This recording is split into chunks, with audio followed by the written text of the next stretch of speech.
Halo, Tes, Mas Anton, suara saya sudah kedengaran? jelas-jelas Mbak. Oke, ya, siap.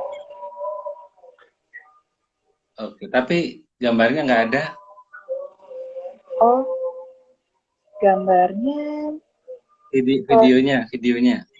oh, di saya sudah ada tuh, Mas.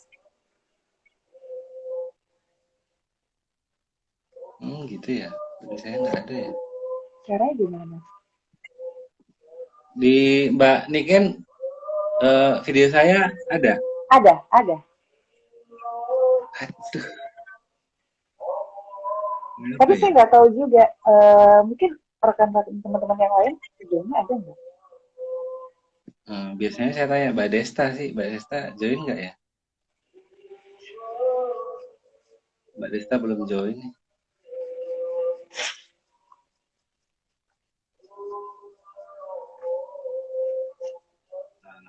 Nggak bisa ya. Bisa eh, bisa keluar terus join lagi nggak Mbak Niken? Coba sih. Boleh, Soalnya bentar ya. hmm,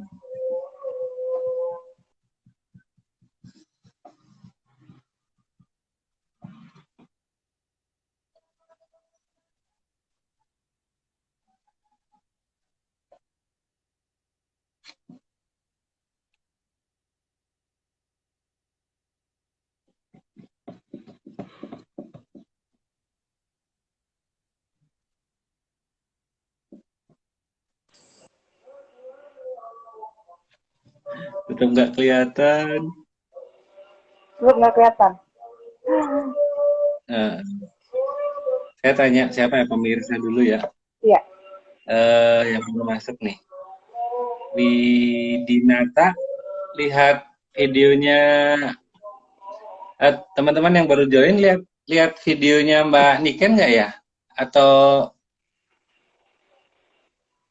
cuma hitam aja, blank gitu. Bisa jawab di komen ya.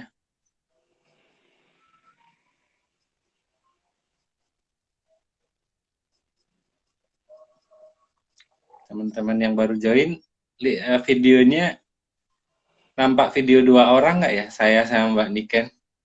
Nggak ada videonya Bu Niken, bener. nggak Berarti ada. nggak muncul Mbak. Kenapa ya? Caranya Ah, gimana? hmm, gimana ya? Ganti HP bisa nggak Mbak?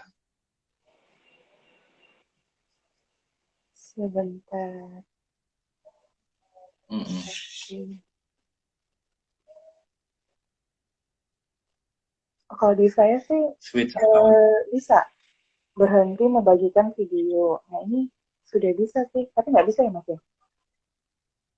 Ini dua orang belum kelihatan Mbak Nikennya, gitu. Tiga orang bahkan bilang nggak kelihatan. Saya sign out lagi ya. Mungkin bisa sign out lagi tuh nggak muncul videonya ya. Iya. Mau coba sekali lagi. Kalau nggak bisa ganti HP ya Mbak ya. Saya juga ganti HP terus terang. HP saya yang satu saya pinjam HP-nya anak ini.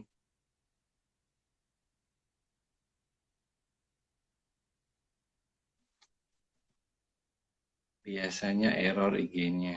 Oh, mungkin ya. Send you request view boleh.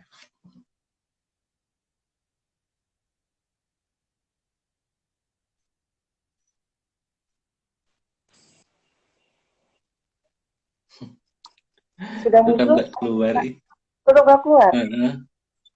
Kenapa ya? Iya, kenapa ya?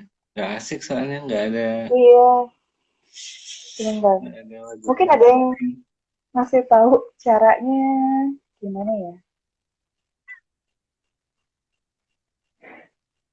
Sign out dari IG bukan keluar dari live-nya. Oh Oh, gitu. oke, iya Ini ya. ada usul dari Krista Dila. Sign out Coba dulu ya. Mbak.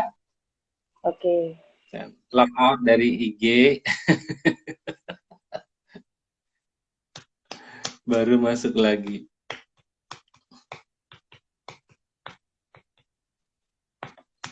Teman-teman, ini minta maaf. Mbak ini kayaknya gambarnya nggak bisa muncul, jadi acara Hipavali Talk kali ini agak tertunda. Refresh, ya harus di refresh.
Udah bisa belum ya Mbak Nikanya ya?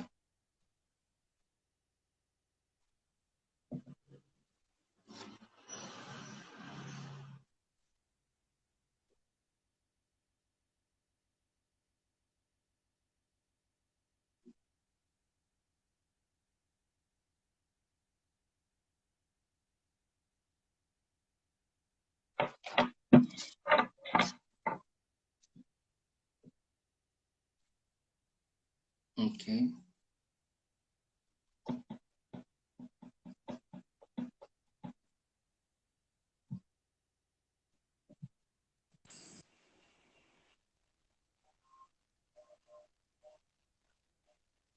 Tes.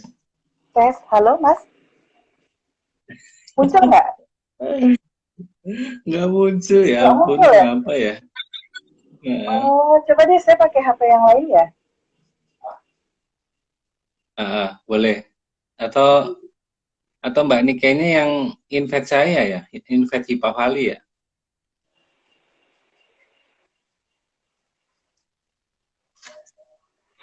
Oke. Tadi saya sudah send out juga, udah keluar. Bentar Udah ya. sign out ya? Iya. Hmm. Oke, sebentar. Saya ganti device aja ya, Mas ya. Atau ganti akun nggak apa-apa ya, bisa ya. Ganti akun nggak apa-apa ya. Nanti saya mungkin pakai Ganti akun akun, dan ganti device. ya, coba saya nanti pakai akun suami saya. Apa namanya, M. Adam ya, Boleh. Mas ya. Nanti kalau ada, Nanti, hmm, nanti saya kasih tahu. Bentar ya. boleh. Coba ganti akun. Kalau masih nggak bisa, nanti ganti yang invite aja. Oke.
M Adam. M Adam 9. M Adam 9.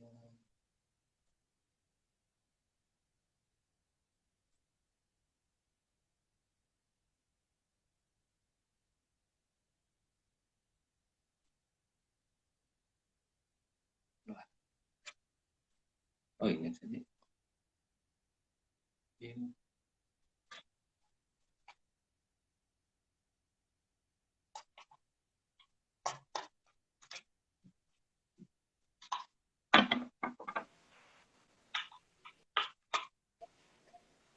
Nah, sekarang keluar. Aduh, Ya.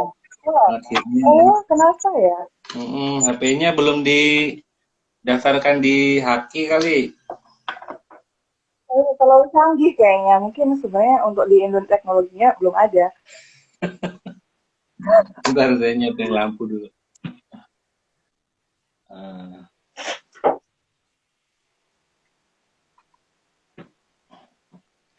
Oke, teman-teman sekarang akhirnya nih Bu dosen yang cakep keluar nih mukanya nih. Selamat malam Mbak Niken, Maaf Bu ya, dosen. Semoga selamat malam Mas selamat Anton. malam, semoga sehat selalu. Terima kasih teman-teman yang udah join dan 60 orang join, nolnya hilang satu. Eh, kita malam ini akan ngomongin soal hak kekayaan intelektual atau yang sekarang disingkat kekayaan intelektual ya. Eh, Bu dosen ini, dosen apa sih, Mbak? Bu? Sebenarnya kalau saya untuk latar belakang keilmuannya S2 saya tuh khusus Haki di Universitas Indonesia. Jadi S2 saya memang spesifik Haki dan teknologi. Tapi untuk di kampus itu memang saya ditugaskannya untuk hukum tata negara, pemerintahan dan hak asasi manusia gitu. Tapi Hmm. saya juga diminta nih bantuan di sentra pengelolaan KI-nya di universitas. Jadinya ya Hmm. dilingkan aja, nyambung-nyambung aja. Oke, oke, oke. Eh, Kalau S1-nya dulu hukum kan ya? Ya, S1-nya juga Di hukum. Atma juga ya? Di Atma. Oke, ya terima kasih. Jadi teman-teman yang terkasih yang udah join, bisa saya sampaikan bahwa Ibu Niken ini adalah dosen di Universitas Atma Jaya Jogja, karena Atma Jaya ini ada juga di Jakarta. Atma Jaya Jogja dengan basic S1-nya hukum, kemudian mengambil S2 di Universitas Indonesia khusus tentang apa namanya haki ya Bu ya, ya Mbak ya. Oke. Alumni Vanlit angkatan 11 dan sekarang selain sebagai dosen diberi wewenang atau kepercayaan sebagai ketua sentra pengelolaan kekayaan intelektual Universitas Atmajaya Yogyakarta. Ini jabatan yang sangat-sangat membanggakan ya kayaknya di Jogja, karena pernah pernah dapat rekor muri juga untuk UAJ ya mengenai Iya, pendaftaran ini ya. tahun 2019 kemarin, Mas Anton. Itu apa namanya, bisa dijelaskan ke pemirsa kira-kira kok bisa dapat rekor muri itu gimana sih gitu? Kalau yang kemarin itu di kampus ya, di Atmajaya Jogja itu mendapatkan rekor muri tahun 2019 itu adalah hak cipta terbanyak, pencatatan hak cipta terbanyak dalam 1 bulan. Hmm. Gitu. Jadi dalam 1 bulan itu kami mencatatkan 174 hak cipta gitu. Hmm. Hak ciptanya itu dari punya masyarakat umum, punya dosen-dosen, rekan-rekan dosen, punya mahasiswa, atau yang didaftarkan Oh, oleh kalau UAJ? yang dicatatkan kemarin itu lebih ke karya-karya untuk dosen dan mahasiswa. Jadi lebih kepada internal. Jadi memang Internal ya. sebagai karya internal. Oh, baik, Mbak. Kalau masyarakat umum ingin bantuan konsultasi gitu bisa ya? Atau bantu Boleh, daring gitu bisa. ya? Iya, bisa. Saya aja kemarin itu juga habis sosialisasi untuk di masyarakat sebuah desa di ini Kulon Progo, gitu terkait dengan karya seni tradisional masyarakat dan sebagainya. Hmm, baik, baik. Terus rekan-rekan juga, Mas Anton juga apa? Kita pernah WA Iya, kan, apa terkait dengan iya, Arab gitu. Nah betul. itu gimana tuh Mas? Di kelanjutannya gimana tuh? Iya belum sih. Ya, Keburu makanya ini dimajukan lagi momen-momen loh. Susah dimajukan. momen yang sangat tepat nih saya jadi host. Oh ya teman-teman, mungkin udah dikenalkan tadi Bu dosen kita. Kalau saya pribadi, Anton, angkatan 7, untuk menjadi host malam ini.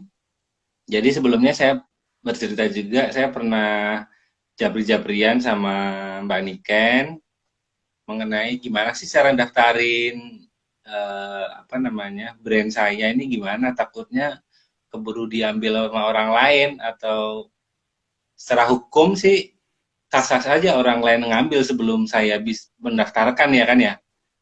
Cuma bagi kita yang memikirkan brand itu dari awal, membuat logonya udah berkali-kali ganti logo, kemudian tiba-tiba diambil orang lain tuh pasti rasanya dongkol banget, dan itu benar-benar saya alami ketika brand saya itu dan hak cipta intelektual saya berupa desain itu diambil sama apa namanya satu pusat perbelanjaan besar di Manado.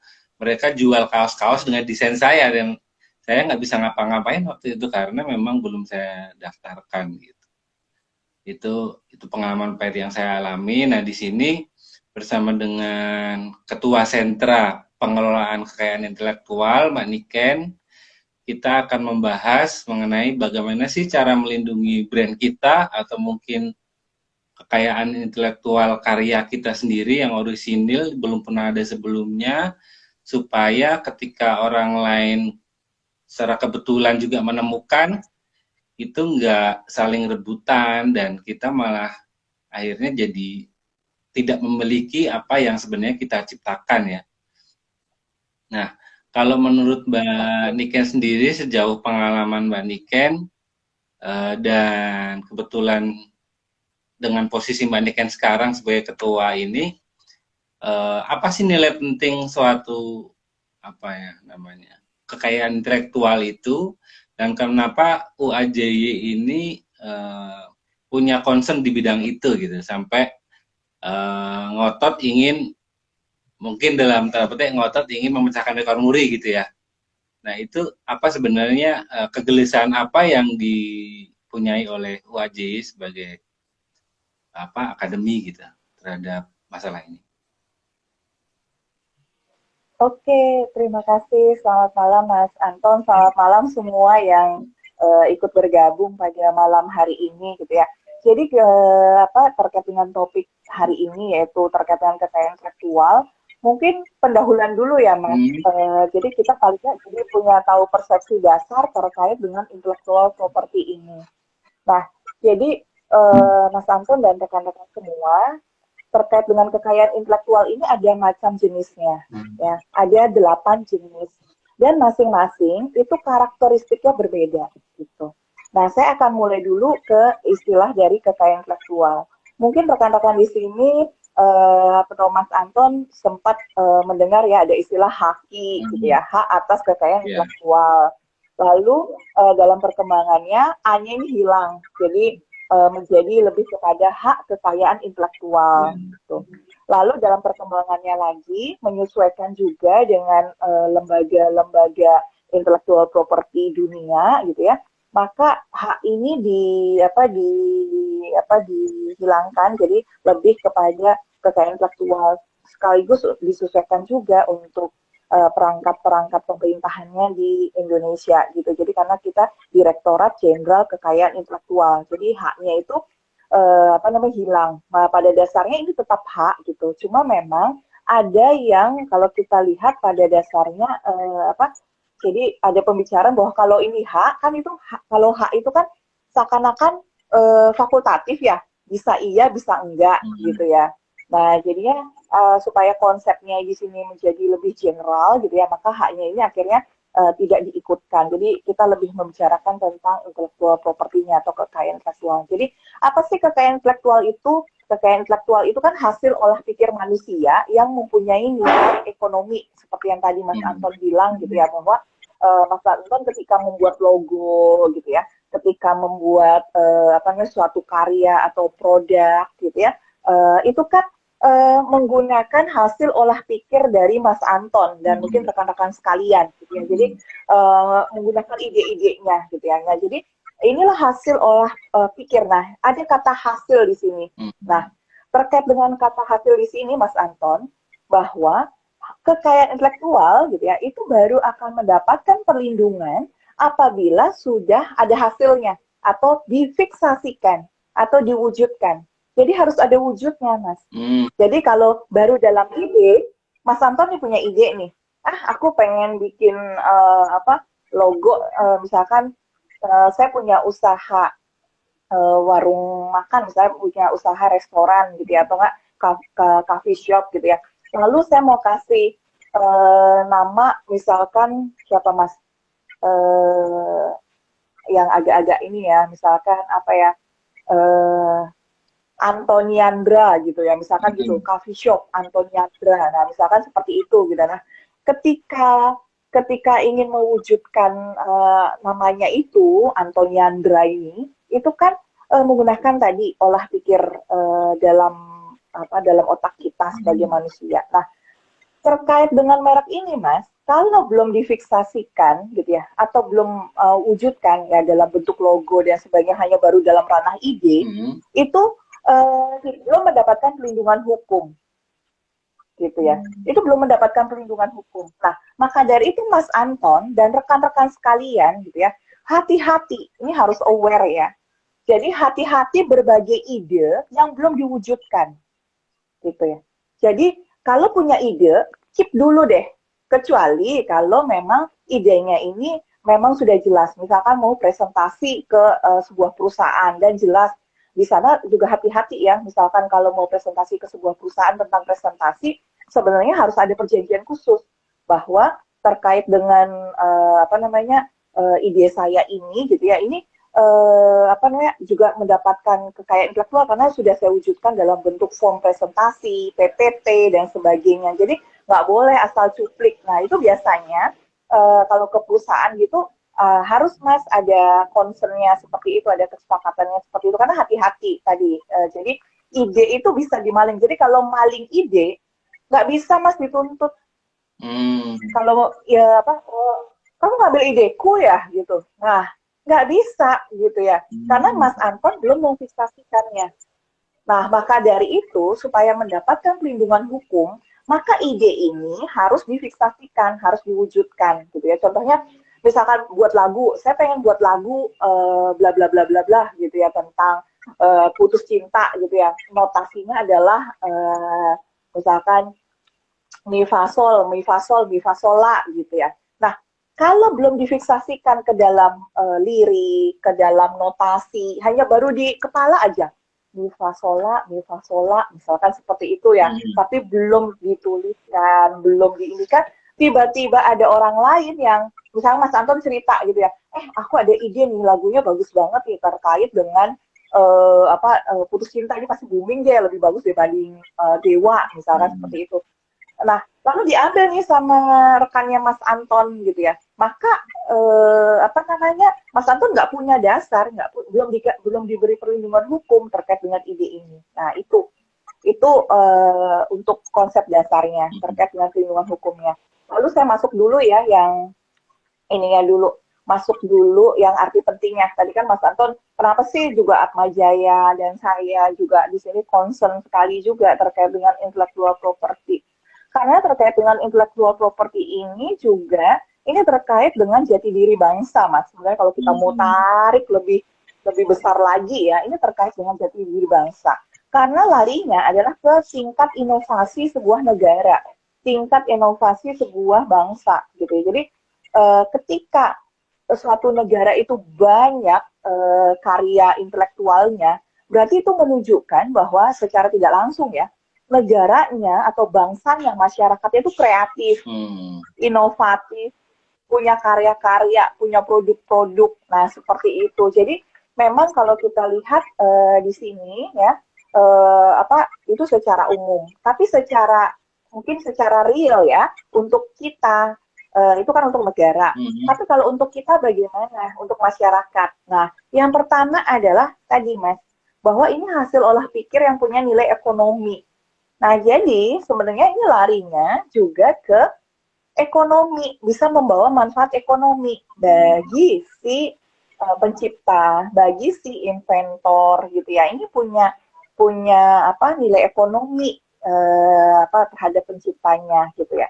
Lalu bagi user, bagi masyarakat bagaimana? Nah, masyarakat juga dong dapat manfaat karena apa? Tersedianya produk, tersedianya karya-karya yang memang ini bisa dikonsumsi oleh masyarakat, bisa dipergunakan oleh masyarakat, misalkan kayak dengan paten, punya alat-alat macam-macam dan sebagainya itu kan untuk masyarakat juga pada dasarnya gitu. Di sisi lain tadi si apa inventor atau si penciptanya ini dapat manfaat ekonomi. Jadi sebenarnya ini suatu lingkaran sih Mas ya intellectual property ini. Jadi tidak hanya untuk universitas, untuk saya sebagai dosen atau sebagai pemerhati haki atau sebagai konsultan dan sebagainya gitu ya.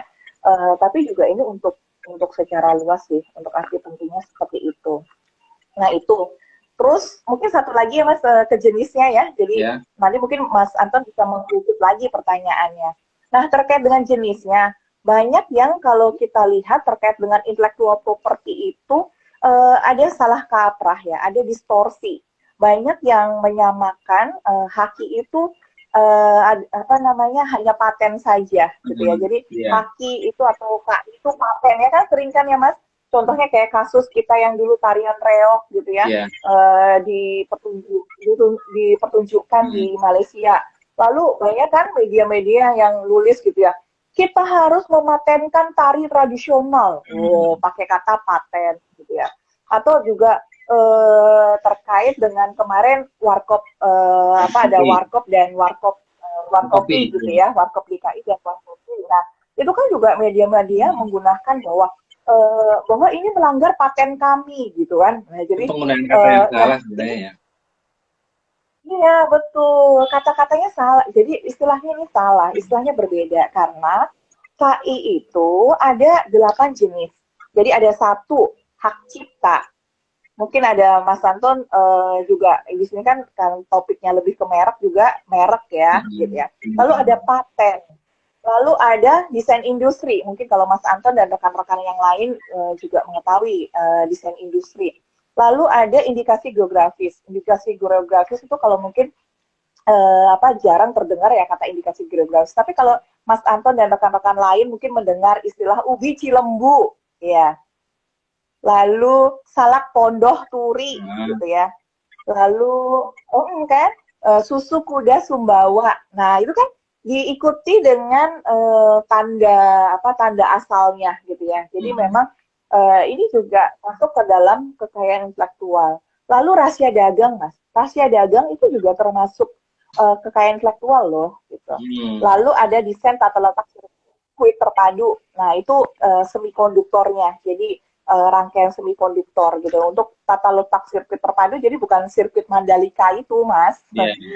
Jadi kalau tata letak sirkuit terpadu itu teknologi semikonduktornya di Indonesia belum ada. Makanya kita satu dari semua haki ini khusus yang desain tata letak sirkuit terpadu kita belum pernah ada yang mendaftarkan di Indonesia. Nah yang terakhir itu satu lagi terakhir tuh perlindungan varietas tanaman. Nah itu juga jadi terkait dengan misalkan bikin bunga anggrek yang tahan lama gitu ya. Bikin varietas durian yang pohonnya pendek tapi berbuahnya banyak. Nah, itu perlindungan varietas tanaman. Gitu. Nah, yang mau saya tekankan di sini itu masing-masing punya rezim atau punya karakteristik perlindungan yang berbeda. Untuk hak cipta gitu ya, dengan paten, merek, desain industri, desain tata letak sirkuit padu, rahasia dagang tadi, itu punya karakteristiknya beda-beda, Mas. Jadi, kalau misalkan memang kalau untuk terkait dengan case-case intellectual property gitu ya, kita harus jelas dulu, ini case apa? Case merek, atau case hak cipta, atau paten, dan sebagainya. Nah, itu ini berbeda-beda gitu. Jadi, nah kalau yang untuk hak cipta gitu ya, Kalau untuk yang hak cipta, Mas, untuk hak cipta itu sifatnya adalah deklaratif perlindungannya. Jadi pada dasarnya, khusus untuk hak cipta, itu nggak perlu didaftarkan ke negara Hmm. untuk hak cipta. Itu tidak perlu didaftarkan negara. Jadi misalkan Mas Anton bikin bikin lagu ya, yang termasuk hak cipta itu adalah lebih ke seni, sastra, ilmu pengetahuan. Jadi yang masuk lingkup di dalamnya itu seperti buku, lagu, peta, terjemahan gitu ya, seni-seni rupa, seni lukis gitu ya, itu masuk hak cipta. Nah, jadi khusus untuk hal-hal yang ini, Mas, untuk seni, sastra, dan ilmu pengetahuan ini pada dasarnya begitu Mas Anton memfiksasikan, mewujudkan, misalkan dalam bentuk tadi lagu, lirik, Hmm. notasi, maka pada dasarnya itu udah otomatis dapat perlindungan secara hukum. Oh gitu ya. Nah, Hmm. betul. Nah, sedangkan untuk sistem perlindungannya untuk supaya lebih kuat gitu ya, negara itu menerima pencatatan. Nah, inilah yang berbeda antara hak cipta dengan yang lainnya. Jadi kayak yang kami tadi, yang Atma Jaya Jogja itu, kami mendapatkan rekor muri, itu adalah dalam hal pencatatan. Jadi dicatatkan gitu. Nah, jadi pada dasarnya Mas Anton dan rekan-rekan yang lain gitu ya, itu pada dasarnya nggak perlu khawatir kalau tadi yang punya produk atau karya untuk yang hak cipta ya masuk untuk rezim hak cipta ini seperti lagu, lalu buku dan sebagainya itu pada dasarnya tidak perlu dicatatkan, itu udah otomatis kok. Kalau udah difiksasikan itu sudah otomatis dia eh, mendapatkan perlindungan gitu. Nah, tapi yang beda itu tadi baru nih agak panjang ya untuk menjawab pertanyaannya Mas Anton tadi yang di awal. Hmm. Jadi untuk yang merek paten, nah, kalau paten itu terkait dengan teknologi ya, jadi invensi terkait dengan teknologi. Nah kalau yang merek itu tanda berupa apa namanya, berupa tanda huruf, susunan kata, warna, suara gitu ya, yang membedakan untuk diletakkan di produk atau di jasa. Nah itu untuk merek tadi mungkin Mas Anton lebih ke merek gitu ya. Nah ini harus didaftarkan Mas Hmm. untuk merek. Tuh. Jadi Oke. kalau kita lihat di sini karakteristik perlindungannya itu berbeda. Nah, itu mungkin sampai di yang di sini dulu Ya. gitu. Bu dosen, makasih jawabannya. Ini melanjutkan yang tadi. Contoh kasus aja yang saya alami itu, memang waktu itu merek saya itu tidak di apa ya, tidak dibajak oleh oleh hmm, anggapnya mall-mall tersebut ya. Yang dibajak itu adalah hasil desain saya, grafis tuh benar-benar 100% sama gitu. Itu kalau per desain itu kan memang tidak saya daftarkan ya. Karena itu akan bagi saya sendiri repot, sedangkan merek saya juga sampai sekarang belum saya daftarkan. Nah, kalau per desain itu kan banyak, sebulan bisa berapa desain gitu, berapa desain kaos gitu. Nah, itu tidak saya daftarkan. Apa itu juga termasuk dalam hak cipta? Karena menurut saya lagu, visual itu mungkin bisa dalam laci yang sama ya, bisa disebut hak cipta. Nah, ketika itu dibajak oleh orang lain, kemudian menjadi punya sisi ekonomis buat orang lain, jadi komersil, itu yang harus saya lakukan apa gitu. Waktu itu saya datang dan dia merasa apa namanya, uh, uh, dia beranggap dia mengaku hanya mendapat suplai barang dari Bandung waktu itu. Dan di sini dia cuma menjual, artinya dia ngeles lah waktu itu. Cuma saya sendiri tidak punya argumen yang memadai untuk bisa menjawab ini, berargumen dengan dia gitu. Menurut Bu dosen, kira-kira hal seperti itu analisisnya bagaimana untuk menyangkut hak cipta? Oke. Oke, kalau ini desainnya sudah diaplikasikan ke barang ya? Belum, belum. Jadi desainnya itu masih Ke, kebetulan masih saya upload di web web saya gitu. Dan kebetulan memang sedang saya rancang untuk di apa namanya dicetak di kaos gitu. Dan ada juga sih yang desain udah dicetak di kaos dan oleh mereka dibajak gitu juga ada. Ada yang udah jadi kaos memang, dan ada yang baru grafis saya upload di web gitu. Iya, oke. Jadi gini Mas Anton, terkait dengan hak cipta sama desain industri ini, kalau saya lihat dari case-nya itu ada irisan yang sebenarnya antara hak cipta dengan desain industri gitu ya. Jadi desain industri adalah terkait dengan perlindungan untuk suatu kreasi ya, bisa 2 dimensi, bisa 3 dimensi. Di situ apa namanya bisa terkait dengan apa namanya apa kaitannya dengan estetika gitu ya. Nah, kalau di sini ya, kalau Mas Anton tadi desainnya itu adalah lebih kepada hanya satu ya, produknya hanya satu dan dia itu masih berbentuk bisa dikatakan apa ya, lebih ke seni lukis lah, seni gambarnya gitu ya. Memang ini masih masuknya ke hak cipta gitu ya. Akan tetapi kalau ini Mas Anton memang sudah merencanakan ini akan diaplikasikan ke dalam sebuah produk gitu ya, di kaos atau di mug atau di mana gitu. Nah ini masuknya adalah desain industri Mas. Nah jadi tadi bisa dilihat kalau memang ini sudah diaplikasikan kepada produk gitu ya, maka Mas Anton untuk yang desain industri tadi kan itu konstitutif ya Mas, harus didaftarkan dulu, baru akan mendapatkan perlindungan gitu. Sedangkan kalau hak cipta itu kan tadi otomatis gitu.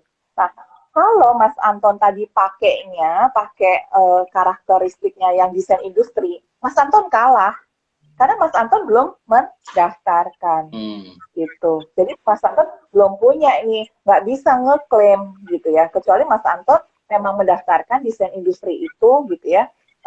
Apa gambar itu, desain itu yang memang ini misalkan desainnya buat ditaruh di kaos lah atau di apa namanya di produk yang lain gitu ya, dan Mas Anton daftarkan punya punya hak klaimnya gitu ya. Nah, jadi kalau dalam hal ini Mas Anton bisa menggunakan yang rezim hak cipta gitu ya, bahwa ini loh saya tuh udah sudah membuat ini dulu gitu ya. Nah, maka di sini lanjutannya adalah pembuktian siapa yang dulu-duluan. Nah, jadi kalau untuk hak cipta, Mas, kalau untuk hak cipta itu karakteristiknya adalah ini first to invent. Siapa yang duluan siapa sih yang duluan untuk membuat gitu ya. Nah, kalau untuk yang tadi ya paten, merek, desain industri, desain tata letak sirkuit terpadu itu adalah lebih kepada first to file. Siapa yang mendaftarkan terlebih dahulu, baru dia dapat perlindungan. Jadi dulu-duluan gitu yang mendaftarkan. Tapi kalau untuk hak cipta tadi, selama Mas Anton bisa membuktikan bahwa Mas Anton sudah membuat itu lebih dulu dibanding pihak lain itu, maka pada dasarnya Mas Anton bisa ngeklaim. Nah, maka dari itu ini Mas Anton dan juga rekan-rekan semua gitu ya, yang harus diperhatikan itu adalah kalau misalkan tadi rekan-rekan sudah memfiksasikan hasil karya intelektual rekan-rekan itu ke dalam suatu bentuk produk atau wujud apapun itu, jangan lupa didokumentasikan. Contohnya, ini yang sering juga ya, contohnya misalkan lagu. Ketika sedang buat lagu ya, lirik dan sebagainya, jangan lupa itu mencatat di situ ya. Pertama bisa tempat dan tanggal kapan itu dibuat gitu ya.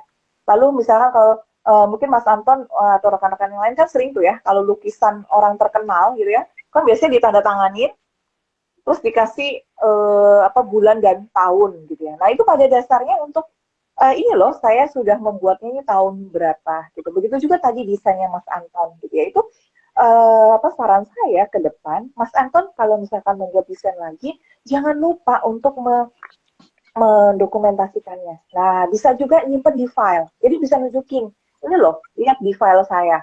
Kalau file kan kadang nggak bisa bohong ya. Jadi walaupun di rename nama filenya gitu ya, itu kan bisa kelihatan, oh ini di save itu aslinya tuh tahun 2011 misalkan seperti itu.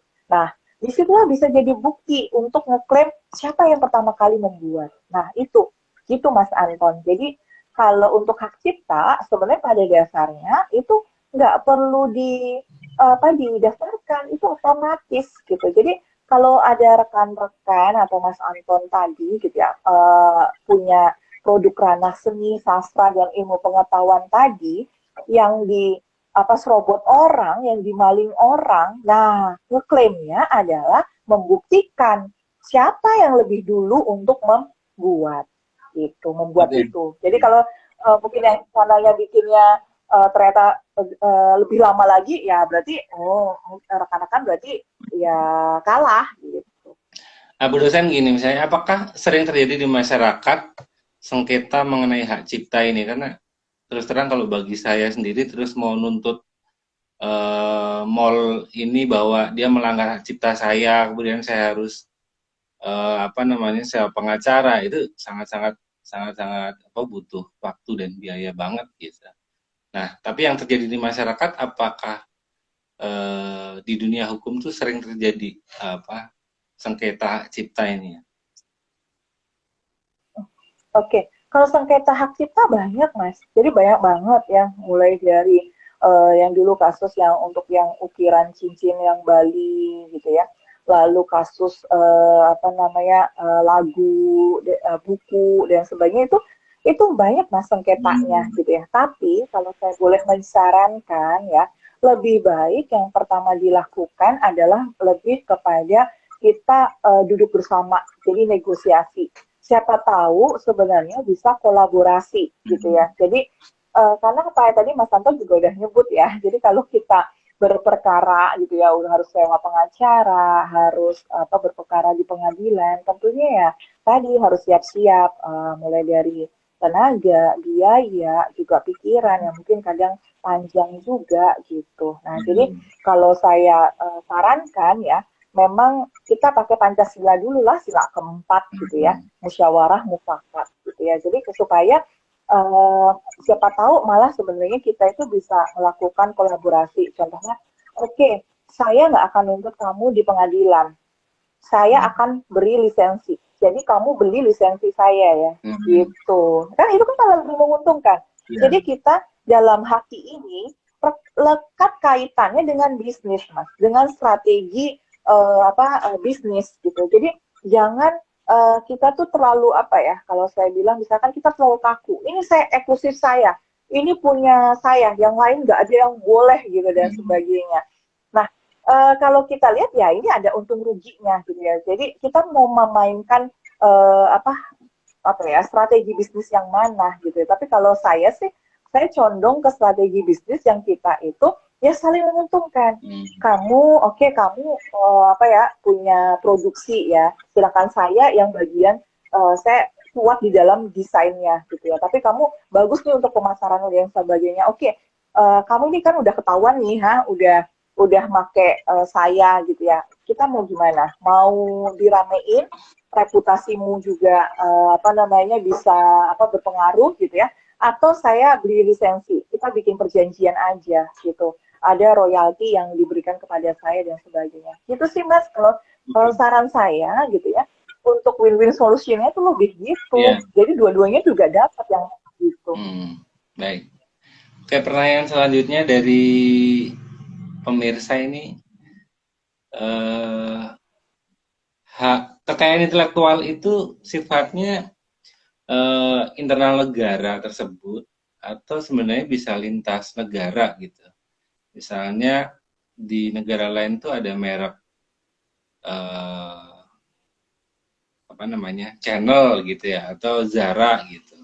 Ketika Zara itu tidak mendaftarkan brand atau mereknya di Indonesia di Dirjen Kekayaan Intelektual, kemudian ada WNI, warga negara Indonesia, yang mendaftarkan merek Zara, itu kasusnya menjadi gimana? Soalnya saya tahu merek polo itu, polonya luar negeri dan polonya Indonesia itu juga beda gitu. Padahal sama-sama polo dan logonya pun sama gitu. Nah, itu sebenarnya yang terjadi gimana gitu? Oke, jadi terkait dengan pada dasarnya memang tadi ya harus dilihat karakteristiknya. Yang kita bicarakan ini merek atau paten. Jadi termasuk juga paten dan merek ini agak ini ya. Jadi mereka juga menuntut ada kebaruan gitu ya. Jadi tidak boleh sama dengan yang ada dari sebelumnya gitu ya. Jadi di sini perlindungannya itu adalah teritorial ya Mas ya, rekan-rekan semua. Jadi perlindungannya itu teritorial di negara Indonesia, karena ini kaitannya dengan sovereignty ya, kedaulatan dan sebagainya. Akan tetapi kebaruannya adalah pada dasarnya sebenarnya universal, jadi seluruh dunia. Nah, jadi paten juga gitu tuh. Jadi paten itu dilindungi untuk di Indonesia, tapi nggak boleh samanya sama universal. Jadi contohnya misalkan apa sih yang misalkan apa ya? Ini ada apa earphone untuk yang wireless gitu ya. Ini teknologinya ini untuk paten ya. Misalkan ini itu dilindungi mendapatkan paten di Amerika, tapi di Indonesia itu belum. Maka pada dasarnya kalau mau apa ya melakukan pendaftaran paten dengan ini ya sama persis teknologinya, itu kan di Amerika udah didaftarin tapi di Indonesia belum. Udah saya daftarin aja. Pemeriksa patennya dia akan mencari kebaruannya itu sampai luar negeri. Jadi sampai paten US, paten Inggris, paten dari luar semua se ASEAN gitu. Itu. Nah, begitu juga dengan saya masuk yang merek gitu ya. Jadi kalau kita lihat di undang-undang merek ya, Mas dan rekan-rekan yang sekalian gitu ya, itu sudah diatur ya di undang-undang merek gitu bahwa ada hal-hal yang menyebabkan suatu permohonan merek itu ditolak gitu ya, ditolak oleh Direktur Jenderal Kekayaan Intelektual. Jadi untuk merek ini melalui proses pemeriksaan. Jadi tidak serta-merta kita daftarin lalu diterima gitu ya. Jadi ada pemeriksaannya. Nah, ada hal-hal yang menyebabkan bahwa merek yang kita ajukan ini bisa ditolak gitu ya. Yang pertama adalah satu, dalam kaitannya dia mempunyai persamaan pada pokoknya dengan atau secara keseluruhan dengan merek milik pihak lain gitu ya yang sudah terdaftar lebih dulu, jadi udah duluan terdaftar. Nah itu untuk barang dan jasa yang sejenis gitu ya itu nanti ditolak. Jadi khusus untuk merek mungkin Mas Anton dan rekan-rekan yang lain khusus untuk merek ya itu ada kelas. Nah kelasnya ini apa namanya sudah ada perjanjian internasionalnya dengan Nice Agreement. Jadi memang ditandatangani di Nice sudah ada agreement-nya. Jadi semua yang memang menjadi anggota agreement TRIPS itu ada perjanjian internasionalnya gitu ya. Yang mengikuti aturan perjanjian internasional ini harus mengikuti Nice ini. Nah, di Nice ini sudah ada klasifikasi, ada kelas. Jadi contohnya kalau untuk di merek tuh itu sudah diatur, misalnya kelas 30, kelas 33. Jadi kalau untuk teh, misalkan untuk produk teh atau kopi itu ada sendiri gitu ya, ada kelasnya gitu ya. Kalau untuk misalkan ini untuk waralaba itu ada kelasnya tersendiri gitu ya, misalnya di kelas 45. Kalau untuk kelas misalkan untuk jasa informasi dan sebagainya ada itu di apa namanya kelas yang lain gitu. Nah, perlindungannya itu sudah diatur sedemikian rupa seperti itu. Nah, terkait dengan hal ini tadi gitu ya, kalau memang mereknya itu ada persamaan pada pokoknya dengan merek lain di kelas yang sama, misalkan sama-sama yang kelas 33 gitu ya, kelas 30 gitu ya, maka ini udah pasti ditolak gitu. Itu satu. Lalu yang kedua juga gitu ya, bahwa untuk merek ini akan ditolak apabila gitu ya mempunyai persamaan secara keseluruhan atau pada pokoknya dengan merek yang sudah terkenal mirip pihak lain gitu ya untuk barang atau jasa yang sejenis gitu Mas. Nah, jadi inilah yang sering kali gitu ya banyak yang salah kaprah gitu ya. Wah, mereknya sama nih gitu ya dari merek terkenal luar gitu ya. Loh, kok dia dibolehin dikasih merek gitu ya. Nah, mungkin saja kelasnya beda, Mas. Jadi contohnya Polo di luar negeri atau yang mendapatkan perlindungan di negara lain itu adalah kelasnya lebih kepada kelas untuk yang tekstil gitu ya, kelas yang pakaian gitu ya, apa di kelas apa namanya kelas tertentu. Nah, sedangkan mungkin yang di Indonesia dengan nama Polo yang sama itu untuk kelas yang lain. Gitu. Nah, jadi kelasnya ini beda-beda, Mas. Misalkan baju itu ada kelasnya sendiri. Ikat pinggang, ada kelasnya sendiri. Topi, ada kelasnya sendiri. Muk, itu ada kelasnya sendiri. Nah, jadi ini tergantung dari dia tuh mendaftarkan merek untuk kelas yang mana. Nah, seperti itu. Jadinya ini bisa berbeda gitu ya untuk untuk mereknya. Tapi secara umum tadi gitu ya itu sudah diatur di Undang-Undang Merek bahwa kalau memang dia itu mempunyai persamaan pada pokoknya dengan merek yang sudah terkenal dari pihak lain gitu ya, itu kemungkinan besar ditolak. Jadi bukan kemungkinan besar lagi, itu ya secara undang-undang oleh pemeriksa mereknya itu akan ditolak gitu Mas. Jadi kemungkinan yang tidak sejenis kalau kelasnya itu tidak sejenis bisa saja itu diberikan mereknya gitu oleh negara Indonesia. Tapi pada dasarnya kita ikut kok Mas, kita ikut perjanjian agreement juga gitu ya. Bahkan kalau kita lihat juga kita sebenarnya juga ikut perjanjian-perjanjian internasional untuk yang merek ini. Jadi kalau untuk merek terkenal gitu ya, itu juga ada kewajibannya bahwa memang negara-negara gitu ya, walaupun ada merek terkenal di negara lain yang belum didaftarkan di negaranya tersebut gitu ya, itu harus menjadi bahan pertimbangan bagi pemeriksa merek untuk mengecek apakah memang dia tuh punya itikat tidak baik untuk mendompleng dari merek tersebut walaupun tidak sejenis. Nah itu pemeriksa merek itu udah punya dasar itu. Gitu. Iya, iya, iya. Oke, baik. Jadi ketika saya mau membuat merek atau nama brand itu kan kadang saya cek dulu di internet nih, .com-nya ada enggak gitu kan ya. Nah, yang saya alami itu bersama istri ketika ingin udah benar-benar excited dapat ini merek yang sesuai dengan gairah gairah pikiran saya gitu ya sama istri waktu itu. Ternyata di luar negeri itu udah ada gitu. Tapi nggak begitu terkenal banget gitu.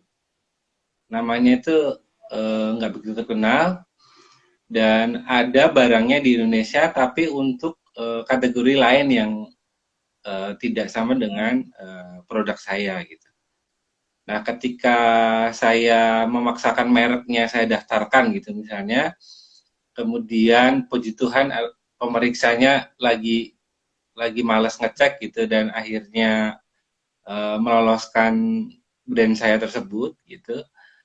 Kalau terjadi apa-apa kan tetap saya yang menang ya kalau dari pihak tersebut, pihak luar negeri itu memperkarakan merek saya gitu misalnya. Ya. Kalau sudah diberi perlindungan merek di Indonesia, lalu kita dituntut ya oleh merek lain tersebut di negara lain gitu ya. Sebenarnya nanti secara hukum, Mas Anton sebenarnya menunjukkan saja bahwa Mas Anton itu beritikat baik. Atau secara lawannya adalah Mas Anton itu tidak beritikat buruk untuk mendompleng nama merek orang lain tersebut. Iya. Gitu. Oh gitu ya. Begitu. Betul. Jadi ini juga berlaku untuk gini Mas. Berlaku untuk bahwa bisa saja mereknya itu hurufnya beda. Gitu ya. Misalkan Aqua dengan Aquaria gitu ya. Itu kan agak beda gitu ya. Nah, tapi kalau kita lihat dalam gugat-menggugatnya itu kan yang dicari juga unsur adalah terkait dengan itikat baik gitu dan itikat tidak baiknya gitu ya. Apakah memang ketika menciptakan merek tersebut ada itikat tidak baik untuk memang mau meniru merek yang sudah terkenal gitu. Nah, itu kan ini harus dibuktikan di dalam persidangannya dan Mas Anton juga membuktikan. Selama Mas Anton bisa membuktikan ini loh dasar filosofi saya gitu ya untuk menentukan nama merek ini itu adalah karena begini dan kelasnya kan tadi sudah dibilang bahwa kelasnya itu berbeda jadi kemungkinan besar gitu ya yaitu oleh pemeriksa merek tidak dianggap sebagai persamaan pada pokoknya dengan merek yang sudah ada sebelumnya ini gitu jadi nanti memang di aturan di aturan merek itu banyak sih Mas. Maksudnya kita emang harus ini ya, harus ngeliat dulu. Jadi tadi kalau misalnya untuk merek ini apa ya, harus kasuistik dan juga lihat di dalam undang-undangnya aturannya gitu ya. Jadi harus memiliki daya pembeda, bukan menjadi milik umum. Misalkan contohnya apa? Contohnya kan kita misalkan ada lambang atau logo palang merah gitu ya, Mas. Itu kan kalau kita lihat itu adalah bisa dikatakan ya secara umum gitu ya. Itu sudah dimiliki gitu ya. Ataupun gambar tengkorak yang menandakan racun itu loh, Mas. Tengkorak, terus ada silang tulang-tulang gitu racun. Nah, itu nggak boleh. Itu kalau didaftarkan merek terutama juga untuk dalam kaitannya dengan menunjukkan bahwa itu racun, itu ditolak gitu. Nah, lalu bisa juga ditolak itu kalau keterangan nama mereknya itu sama dengan keterangan barang atau jasa yang dimohonkan pendaftarannya. Contohnya, topi, lalu mereknya topi, nggak boleh gitu. Meja, mereknya meja, nggak boleh. Kaos, mereknya kaos, itu nggak boleh. Kalaupun ada, misalkan loh, ada kok kemarin saya lihat gitu ya, mungkin aja itu mereknya nggak didaftarkan gitu, jadi nggak dapat perlindungan hukum gitu. Jadi mungkin aja ada topi, mereknya topi gitu ya. Nah itu bisa aja gitu, tapi ya itu sudah ada kok di undang-undang merek, itu nggak bisa. Makanya jadi itu mungkin dari pertanyaan Mas Anton ini, mungkin saya bisa menyampaikan kepada rekan-rekan semua yang lain gitu ya, bahwa kalau mau menentukan nama merek gitu ya, itu yang memang kalau diusahakan satu original. Jadi orisinil kita memang asli genuine dari kita gitu ya. Terus daya pembedanya tinggi gitu ya. Jadi nggak dimirip-miripin sama merek yang sudah ada yang lain gitu ya. Misalkan kayak Starbucks gitu ya, kan kita udah tahu tuh logo, lambang dan warnanya. Nggak usah deh dimirip-miripin, ada perinya, ada bintangnya, ada apanya gitu. Karena nanti ya bisa diperiksa oleh pemeriksa paten, oh ini kok ada persamaan yang pada pokoknya gitu ya. Warnanya kok juga sama, gambar desainnya juga agak-agak sama gitu kan. Nanti kan ini ya, maksudnya jadi kita jadi makan waktu juga, udah diajukan merek, ditolak, lalu kita udah terlanjur nge-branding logo kita ini, merek kita ini, kita harus ganti dan sebagainya. Jadi lebih baik memang yang punya daya pembedanya itu tinggi gitu. Ya, baik. Gitu. Terima kasih Bu Niken. Untuk selanjutnya, sebenarnya ada yang beberapa suka membahas tentang geprek bensu, kopi tiam, kemudian warkop dan warkopi itu. Cuma sebelum kita ke situ, kita baca dulu pertanyaan dari pemirsa. Ini dari Mas Wisnu, Juragan Ciomai di Jakarta. Izin bertanya, Bu dosen, dalam proses pendaftaran merek, sampai final dapat sertifikat, info yang saya dapat memakan waktu hampir 2 tahun. Apakah selama dalam proses verifikasi itu merek kita punya kekuatan hukum? Silakan Bu. Oke, jadi apa yang berita yang didengar itu benar adanya. Ini pun saya tanyakan langsung kalau ketemuan, karena saya juga punya, karena saya di Sentra Haki ya, kami juga bagian dari mitra Direktorat Jenderal Kekayaan Intelektual Kementerian Hukum dan HAM. Jadi saya juga sering kontak-kontak dengan kantor paten, kantor merek gitu ya. Terutama juga kami juga mengajukan beberapa merek gitu yang ada yang saya merek yang saya ajukan di 2017 itu sampai detik ini belum keluar. Ada yang saya ajukan di 2016, itu kemarin cukup singkat ya, di 2018, di 2019 awal lah itu udah keluar. Jadi memang terkait dengan merek ini, itu cukup agak lama gitu ya. Bahkan jangan kaget, mungkin ada yang pernah cerita juga, jadi 9 tahun itu baru keluar mereknya. Padahal perlindungan merek itu adalah 10 tahun dan dapat diperpanjang. Masalah 10 tahun dan dapat diperpanjang. Ya, jadi tapi jangan sampai telat. Kalau begitu telat, lalu ada statusnya berakhir, maka merek ini bisa diambil pihak lain loh, Mas. Juga mungkin tadi yang bertanya, hati-hati. Jadi kalau memang sudah dapat merek, segera perpanjang 1 tahun sebelumnya atau 6 bulan sebelumnya itu paling lambat, atau sampai batas waktu. Dan harganya juga lebih murah ya kalau perpanjangan yang sesuai batas waktunya itu murah 1 juta. Tapi kalau sudah telat gitu ya, itu yang UMKM ya. Tapi kalau sudah telat nanti berubah jadi 2 juta. Kalau umum itu kalau nanti perpanjangan itu 2 juta 250. Tapi kalau telat 1 hari aja kita mau memperpanjang merek kita, itu biayanya jadi 4.500.000. Itu yang resmi ya, itu resmi di JKI. Kadang kita kan boleh rekan-rekan sekalian itu menggunakan jasa ya, jadi jasa hukum, dan saya juga tentunya mendukung jasa hukum ini karena juga bagian dari profesi juga, dan profesi dari rekan-rekan jasa hukum, konsultan, pengacara dan sebagainya. Jadi itu belum biaya-biaya yang lainnya. Jadi itu hanya biaya-biaya dasar untuk dibayarkan ke negara saja. Gitu. Nah, lalu terkait dengan kalau waktunya lama, misalnya baru dapatnya 5 tahun, 6 tahun gitu. Lalu perlindungannya bagaimana? Nggak usah khawatir. Nanti yang menjadi titik masa perlindungannya adalah dari tanggal untuk filing date-nya, gitu ya. Tanggal permohonannya. Jadi contohnya, misalkan saya tuh mengajukan di 2016, baru dapat sertifikat mereknya itu di 2018. Nah, berarti kan udah 2 tahun nih. Tapi nanti di sertifikat mereknya masa perlindungannya itu dimulainya di 2016, bukan di mana saya dapat si sertifikatnya ini, gitu. Betul. Jadi tetap dihitungnya itu di 2016-nya. Jadi jangan khawatir. Nah, akan tetapi harus tadi ya memperhatikan. Jadi, saya ngajuin 2016.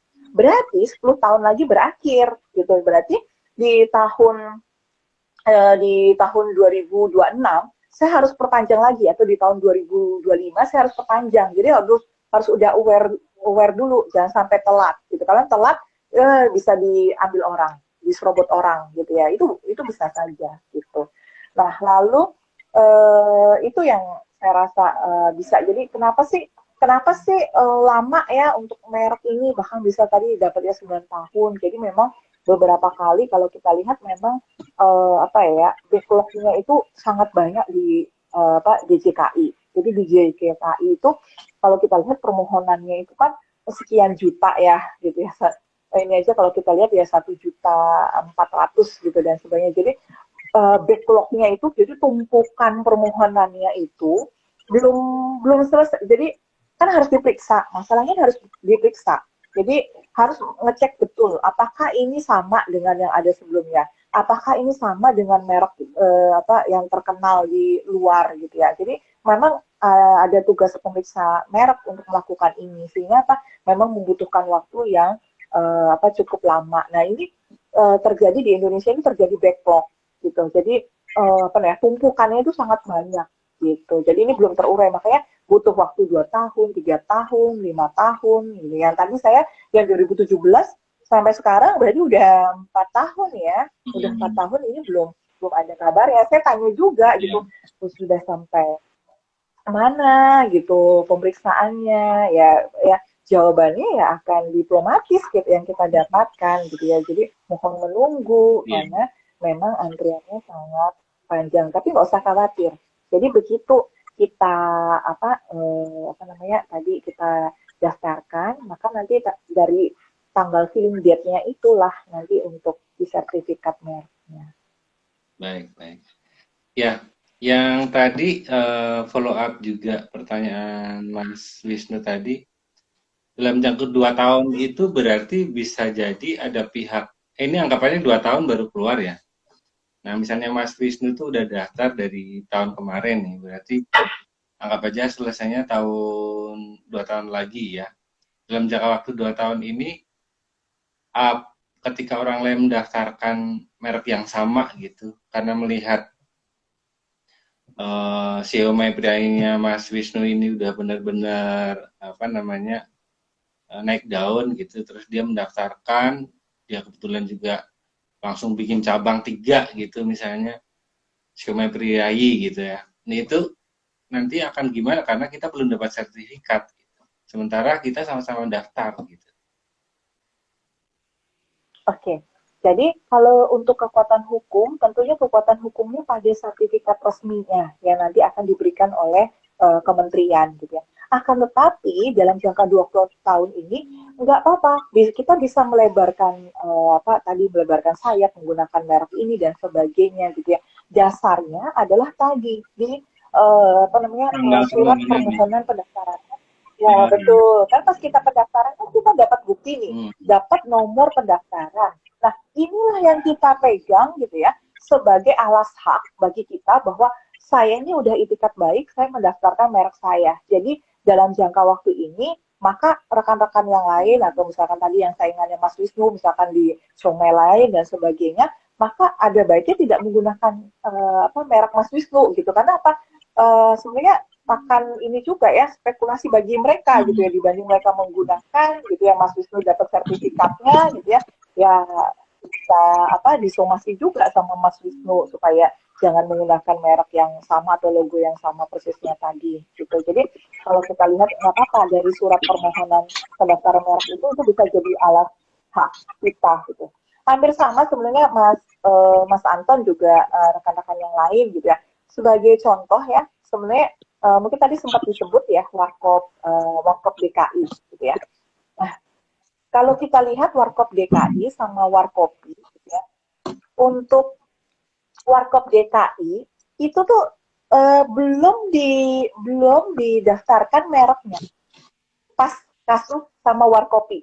Baru tanggal 3 November 2021 Mas Indro atau melalui lembaga Warkop DKI ya, jadi pakai namanya lembaga Warkop DKI gitu ya, yang di dalamnya ya ada Mas Indro dan juga rekan-rekan yang tergabung di sana gitu ya, baru mendaftarkan mereknya karena ya kemarin baru sadar kan selama puluhan tahun menggunakan nama Warkop DKI itu belum didaftarkan merek gitu ya. Baru kemarin ketika kasus ada yang mau ini ya yang bisa dikatakan mendompleng ya, sedikit mendompleng dengan Warkopi tadi, akhirnya baru kan Mas Indro, ayo dong daftarin biar untuk alas haknya dan sebagainya. Akhirnya baru nih 3 November kemarin barusan.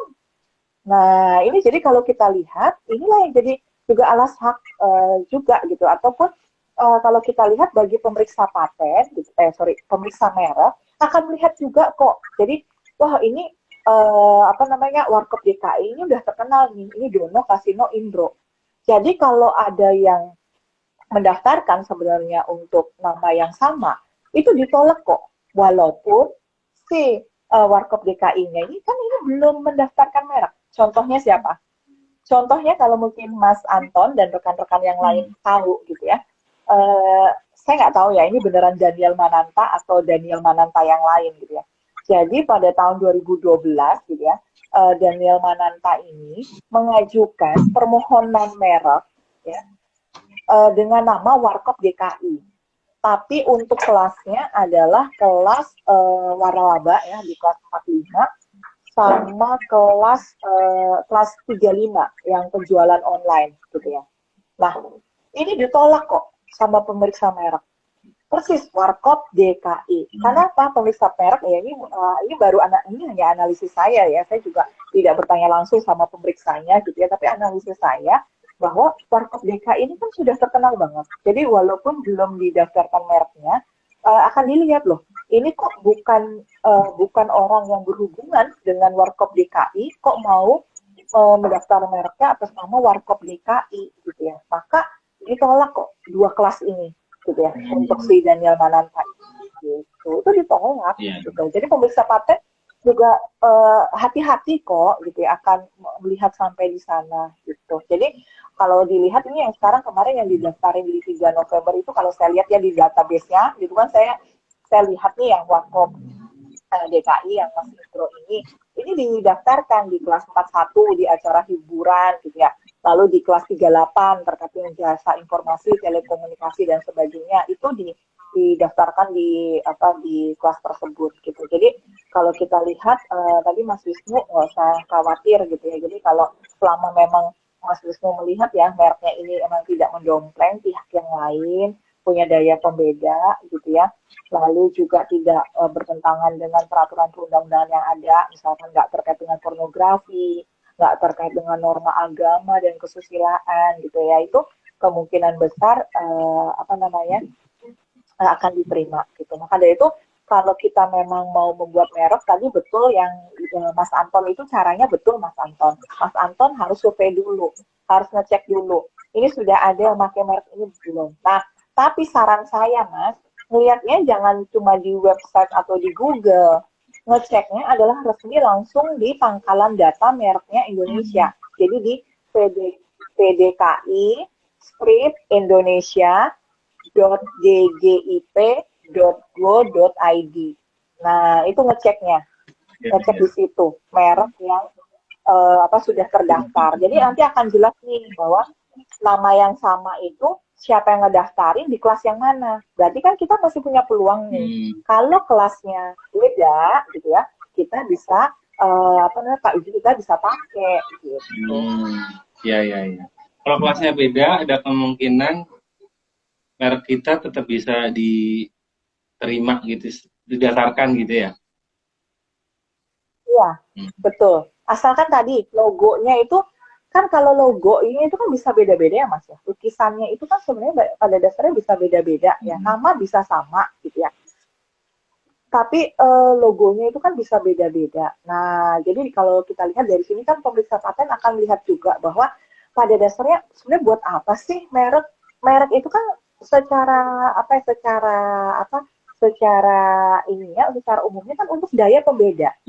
Jadi selama konsumen bisa membedakan bahwa ini produknya ini produknya yang ini dan sebagainya, maka nggak masalah. Logonya beda kok, gitu. Jadi nggak masalah. Nah, yang sering kali terjadi itu kadang gitu ya persaingan bisnis yang tidak terlihat. Jadi namanya beda, tapi begitu nanti ditempatkan di packagingnya dimirip-miripin. Contohnya Oreo sama Rodeo.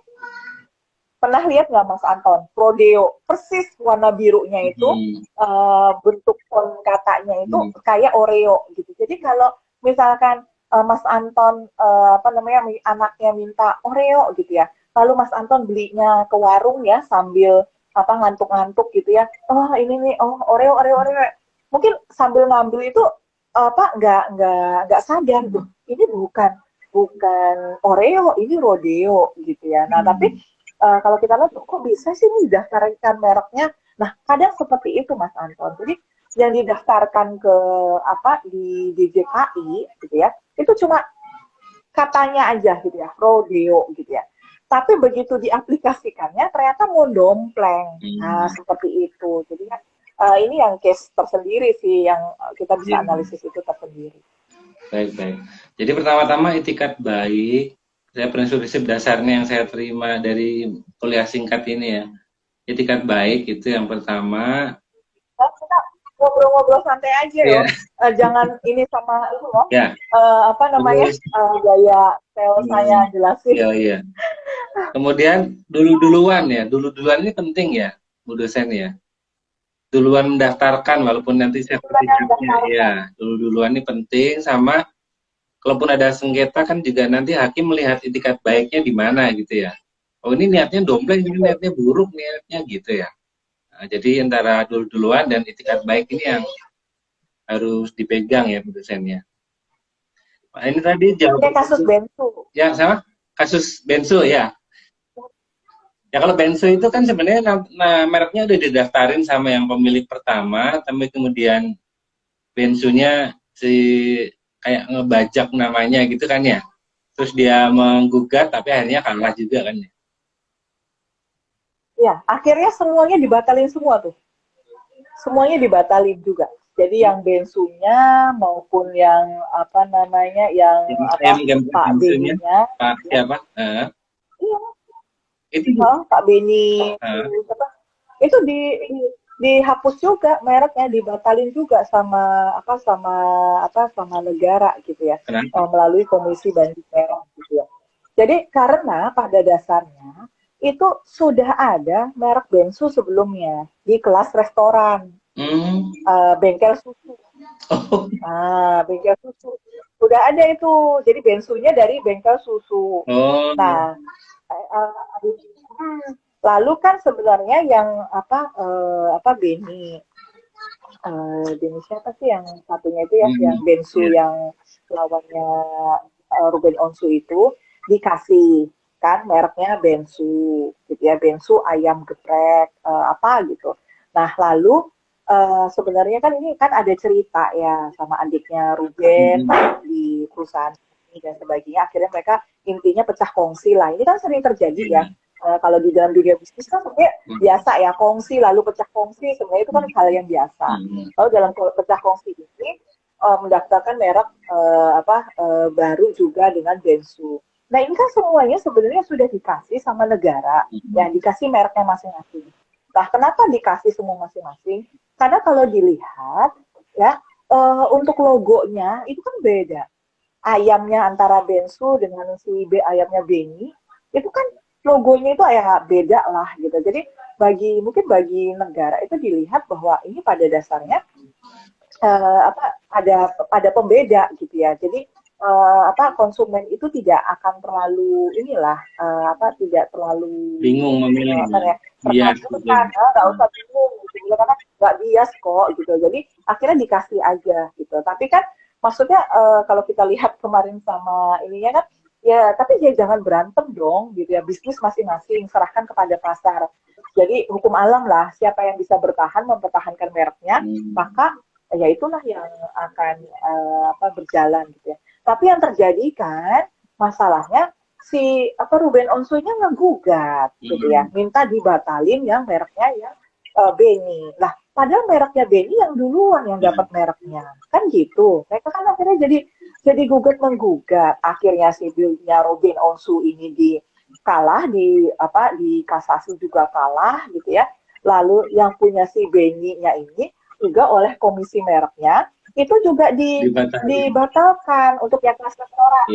Untuk yang kelas restoran loh. Kalau untuk kelas yang lainnya kan Ruben itu kalau nggak salah kan nggak cuma kelas restoran, dia daftarin beberapa kelas gitu ya. Jadi khusus untuk kelas restoran ini semua akhirnya ini semua nih dibatalkan semua. Yang betul, malah yang bertahan, yang aman itu adalah yang bengkel susu. Bengkel susunya kan dia bensunya dia dengan tenang gitu ya, dia tidak ikut-ikutan juga, lalu dia tidak melakukan somasi, tahu kan ranahnya, dia juga ranahnya ya masing-masing lah, dia lebih ke arah produk susu tadi dan sebagainya. Jadi makanya ini pelajaran dari kita juga bahwa ya pertama tidak usah tamak gitu ya. Jadi kadang nggak usah yang kita pengen eksklusif semuanya lalu kita mensomasi deh satu-satu apa dan sebagainya. Siapa tahu ini akhirnya jadi bumerang sendiri buat kita gitu. Jadi memang dari sini kita kan lihat negara, Mas, bahwa negara itu pada dasarnya memberikan sarana untuk di dunia bisnis, di dunia bahwa masyarakat silahkan melakukan bisnis usaha, lalu kalau mereknya ini mendapatkan perlindungan gitu. Nah jadi kan tentunya pemeriksa merek ya tadi kan juga sudah melihat pertimbangan-pertimbangannya tadi, apakah ini ditolak, apakah ini tidak ditolak dan sebagainya gitu kayak. Jadi kita bisa berkaca yang kasus bensu tadi gitu. Jadi tadi kalau misalkan tadi Mas Anton kita perlu gugat enggak ya gitu ya. Nah ya kita lihat gitu, selama masih bisa dibicarakan baik-baik, tahu porsinya masing-masing. Beni oke, kamu gini ya, aku gini ya, kita tidak saling begini ya, kan gitu sebenarnya. Akhirnya bisa jalan dua-duanya. Kalau gini kan mereknya dibatalin semua. Iya. Untuk yang Ruben Onsu sama yang Beni ya, gitu. Oke. Jadi itu jawabannya untuk Mas Wisnu, dan jawaban untuk ini yang itu Mas Bibi suruh bahas soal bensu. Mas Bibi ada nggak ya? Kemudian iya pasti. Mas Bibi angkatan 6. Ada pertanyaan lagi dari teman-teman yang kebetulan pernah punya pengalaman tentang kekayaan intelektual, tentang merek, biasanya yang sering soal mereknya diambil orang atau Terus sambil nunggu pertanyaan, kita ini aja, hal yang paling dasarnya, gimana cara saya mau mulai untuk mendaftarkan mereknya gitu. Apakah ada beberapa cara, ataukah hanya ada satu cara? Gimana Bu Dosen? Oke, jadi untuk mendaftarkan merek gitu ya, sekarang ini untuk permohonan pendaftaran merek dari BJKI itu menggunakan sistemnya sudah berubah ya, menggunakan online. Jadi kalau dulu ada dua, online dan manual gitu ya. Nah sekarang itu untuk pendaftaran itu apa namanya untuk pendaftarannya lebih ke online. Jadi pada dasarnya rekan-rekan semua bisa melakukan pendaftaran merek ini secara online. Nah, ada beberapa cara atau ada beberapa apa ya media atau sarana dalam hal ini ya yang bisa dipergunakan. Jadi bisa pertama mendaftarkan mereknya sendiri secara perorangan ya, atau bisa juga ada ini kok ada berbagai macam. Bisa juga melalui sentra haki ya, kami di universitas gitu ya, itu juga bisa gitu ya, bisa juga melalui kantor wilayah Kemenkumham di Daerah ya. ibu kota masing-masing provinsi itu juga bisa. Jadi kalau di Jogja itu ada di apa namanya di ada kanwilnya gitu ya. Jadi itu juga bisa di situ gitu ya. Itu juga tidak dikenai biaya jasa atau bisa juga menggunakan jasa konsultan haki atau konsultan merek atau jasa apa namanya tadi konsultan sih sebenarnya jasa konsultan itu ada terdaftar gitu ya karena mereka-mereka ini gitu ya saya dan rekan-rekan dari Kanwil dan sebagainya ini dari Pemda gitu ya ini sudah diberikan akunnya gitu ya sudah punya akunnya gitu untuk bahwa memang bisa mengakses pendaftaran ini secara online gitu ya atau bisa juga tadi perseorangan itu juga bisa. Jadi mendaftar nanti bisa dicek yang di www.dgip.go.id gitu ya. Itu resmi langsung dari Direktorat Jenderal gitu ya. Itu bisa daftar minta akunnya perseorangan. Cuma tadi kalau lewat perseorangan kadang-kala kan kita tidak tahu step by stepnya. Yang pertama tadi harus cek dulu kelasnya gitu supaya kita bisa lihat kita itu pakai merek yang sama kelas orang lain enggak gitu. Lalu tadi apakah ada yang sama atau enggak? Ini kan skill sendiri ya Mas, keterampilan tersendiri. Maka dari itu kalau kita lihat di konsultan merek itu kan kadang dimintain biaya gitu ya untuk ngecekin, benar-benar ngecekin bahwa ini merek emang aman untuk didaftarkan, punya potensi yang kuat bisa didaftarkan. Nah itu kan ada jasanya tersendiri gitu. Tapi kalau memang mau dilakukan secara perseorangan, jangan lupa langkah ini. Jadi pertama awal cek dulu. Jadi membuat merek itu yang sesuai dengan undang-undang merek. Jadi jangan sampai tadi nggak ada daya pembedanya, mendompleng merek orang lain. Sudah ada merek terdaftar sebelumnya di kelas yang sama, gitu ya. Melanggar peraturan perundang-undangan, gitu ya, ataupun barang dan jasanya sama dengan mereknya tadi. Nah, itu udah langkah-langkah yang harus diperhatikan dalam membuat merek gitu. Lalu tadi cek kelasnya. Lalu nanti kan akan ngisi Mas, sebenarnya ngisi form, nanti akan ngisi form-form termasuk menjelaskan logonya. Dia itu ada deskripsi mereknya. Jadi contohnya itu kalau logonya itu lambang apa? Misalkan itu lambang burung, yaitu burung apa? Warnanya apa gitu ya. Itu dijelaskan di situ gitu ya untuk desainnya. Lalu nanti ada surat pernyataan bahwa merek yang kita ajukan ini adalah memang milik kita sendiri dan bukan mendompleng atau meniru merek dari orang lain. Nah itu ada surat-surat yang administrasi yang memang harus dilengkapi di situ gitu. Itu sih Mas. Jadi dari situ sudah sekarang modelnya online. Jadi kita bisa pakai akun itu untuk mendaftarkan mereknya. Nanti tinggal ngikutin step by step-nya di situ. Lalu nanti setelah kita mengajukan permohonan, nanti akan diberi kode billing. Akan diberi kode billing untuk membayar. Nah ini kode billingnya ini nanti kalau sudah dapat kode billingnya gitu ya sudah tinggal kita bayarkan gitu ya. Kalau untuk UMKM itu lebih murah. Kalau UMKM itu 500.000. Kalau umum itu 1.800.000. Tapi UMKM-nya itu harus yang mendapatkan surat keterangan UMKM dari Dinas Perindustrian Kabupaten Kota atau Dinas Perindustrian Provinsi. Jadi bukan hanya UMKM yang dapat surat dari RT RW. Kan banyak nih sekarang surat keterangan juga UMKM dari kelurahan, dari kecamatan, dari RT RW. Nah ini nggak bisa buat daftarin merek dengan biaya UMKM. Jadi kalau mau dapat biaya UMKM itu harus dapat surat UMKM-nya dari Dinas Perindustrian Kabupaten Kota atau Provinsi gitu.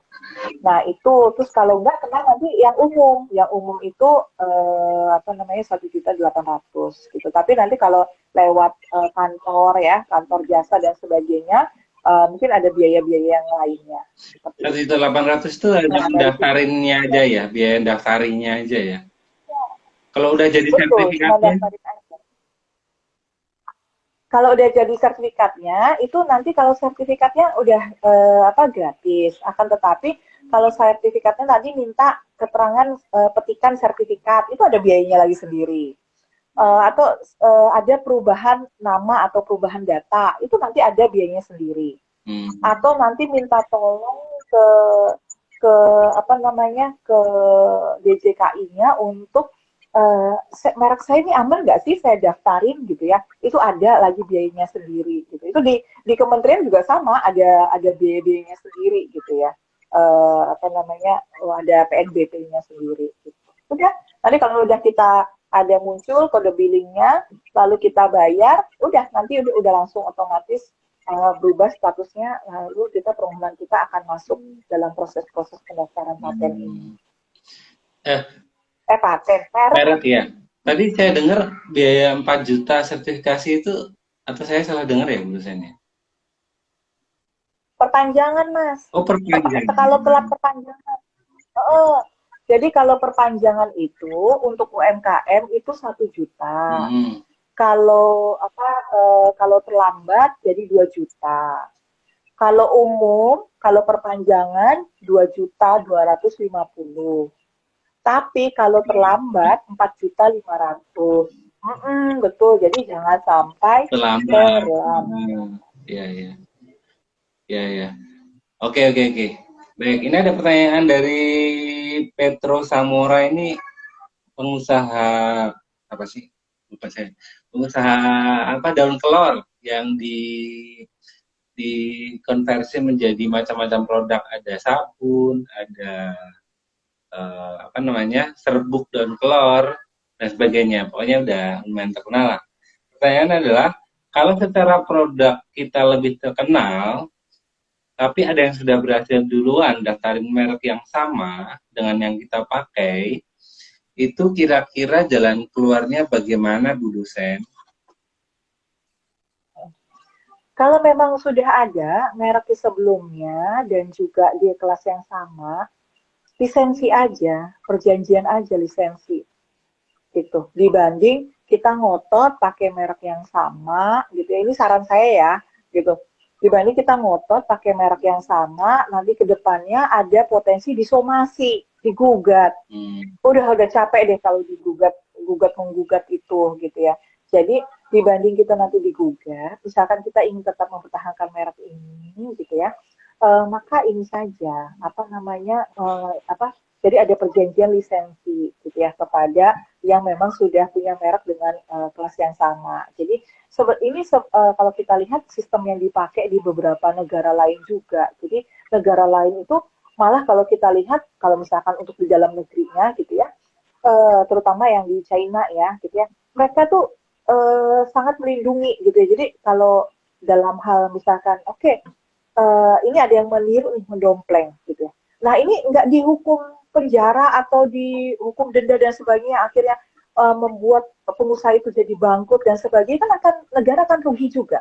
Maka dari itu negara itu biasanya malah kalau putusannya adalah lebih kepada mempertemukan, mediasi. Udah dia lisensi aja gitu ya. Jadi kamu bayar berapa ke dia, dia bayar berapa ke kamu, kalian sama-sama jalan gitu ya. Jadi nggak usah gugat menggugat, somasi gitu ya.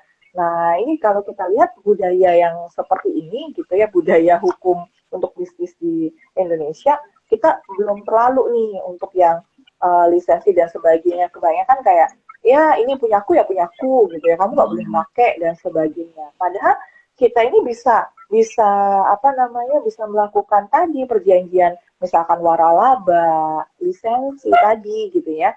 Itu kan juga bisa dilakukan. Jadi contohnya ya misalkan oke kita pakai merek yang sama gitu ya, atau bisa juga mereknya ini bisa juga merek ya mas ya, kalau kita lihat secara ininya merek itu bisa kolektif loh, jadi dipergunakan oleh banyak orang gitu ya yang mempunyai usaha yang sejenis. Nah ini mungkin tadi mas siapa mas Mas Wisnu, Petrus, yang mana? mas mas Petrus mas Petrus. Nah Petrus ya. mas Petrus ini ah, kalau misalkan biasanya ini terdapat di suatu daerah ya, yang memang secara turun menurun atau memang apa ya, secara kedaerahan itu punya usaha yang sama. Contohnya kayak di kota gede itu misalkan sama-sama pengrajin perak Hmm, gitu ya. hmm. Di suatu daerah itu misalkan dia sama-sama membuat keripik tempe. Semuanya industri rumahannya itu keripik tempe gitu. Nah, lebih baik mereknya itu kalau misalkan kita strategi bisnisnya itu nggak usah merek sendiri-sendiri gitu ya, tapi bisa merek bersama. Ini namanya merek kolektif, jadi dipergunakan oleh beberapa orang gitu ya, nanti bikin perjanjian sendiri bahwa mereka bisa sama-sama menggunakan merek yang sama gitu ya. Misalkan kalau kita lihat yang sudah sukses ya yang internasional itu SkyTeam. SkyTeam mas. Jadi kalau di Garuda ya kita naik pesawat dan sebagainya gitu ya. SkyTeam di ini sama gitu ya. Kita pakai Airlines gitu ya. Ada ini tim SkyTeam. Nah itu sebenarnya SkyTeam ini merek merek bersama dari Airlines gitu ya. Jadi bahwa kita sama-sama punya jasa dan kita tergabung.